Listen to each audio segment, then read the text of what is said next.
Sanibona, nike nakeni lapha ey'tolo lezi zamakhemisi esintu noma isitolo sekhemisi yesintu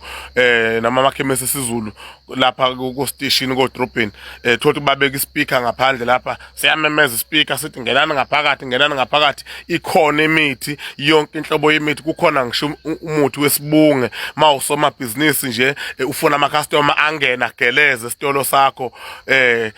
ngena ngaphakathi bese ngiyibuza ngithi pho basibekeleni ispeaker mabe nayo into ekwazi ukudrawa ama-customer ekwazi ukubiza i-customer ndlula leya kude le yini bengasebenzisa umuthi esana ispeaker esibiza abantu ukuthi ukhona umuthi ngaphakathi obiza abantu inkulumo yini leyo khona sekuthiwa isidumo esingakanani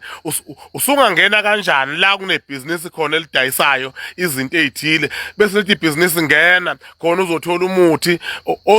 donsela ama-customer la udayisa khona ebhizinisini lakho ngoba nabo noma kuyikhemisi lesiZulu kodwa nabo bayibhizinisi nabo ngesingabo so bayadinga ukuthi lo muthi bawushise bayadinga lo muthi bawusebenzise lo odonsa ama-customer ukuze nawe customer uthi uzedlulela nje uyithuka usuphakathi bekuchazele bona sebekuchazele usungenile isikudonsile lento edonsa abantu ungena ubuza ukuthi ukhona nomuthi okanje kanje bese bethi ukhona ngoba nabo basebhizinisini nalo muthi abayidayisa ayimahala baphila ngayo ibhizinisi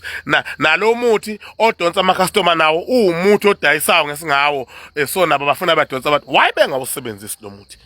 bewushise laphana makuthi uyashiswa mawuchelwa bechele ngawo nobani ukuthi akadlule ngaphandle ezizwe lento isimdonsa khona uzobona ukuthi hayi angiwuthathe lo muthi ngiyobiza abantu ethaveni yami impela uyasebenza angiwuthathe lo muthi ubona ulayini ongena kuleli khemisi ubona ibhizi engena kuleli khemisi ukuthi ngempela lo muthi it's a proof ukuthi uyasebenza ngoba nansi ikhemisi nayo abantu bayanyathelana ubone ukuthi hayi mase nginesitolo sengine supermarket bayongena ngempela abantu ngoba nangu lo umnikazi walomuthi akabizi umuntu bayengenela abantu manje kubeka ispeaker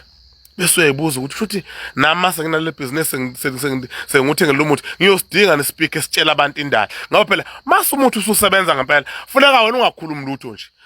uzokukho into ekudonsayo uzuyiwoza lithi ngena la ekhemisi yesintu ngena ukhulume nalomuntu lapha phakathi umtshela ufuna umuthi kanjani usuyingenele wena manje naye mawuthi ugesi awukho nje kunelo shedding lespeaker sikhali usuke egaxela impela nama sales akhe noma ukudayisa kwakhe kuyaye kwehle kancane abonto kwehlile kuyasho ispeaker besingekho ngamanye amazwi uthi uthemba umuthi kodwa uthemba ispeaker naye futhi ngaphezulu so angana manje ngeninake lento leyo ukuthi kanjani makuthiwa asingene khona umuthi kusho ispeaker kodwa futhi ngaphathi khona umuthi odonsa abantu ngisho ispeaker sisho njalo sithi ngenani nane namabhizinisi enifuna ukudonsa khona isibunge ngaphakathi esenza ama-customer ingenele kodwa la yena usebenzisa ispeaker asuka niyadlala ngathi kodwa engamza kwethu lana kumkhanazi ukukhuluma indaba enkulu ukuthi-ke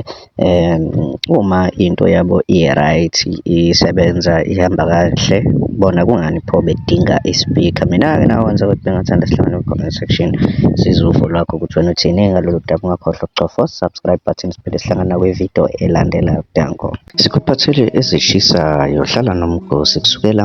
Monday kuya ku-Sunday ungakhohlwa ukucofa subscribe button kule channel yethu.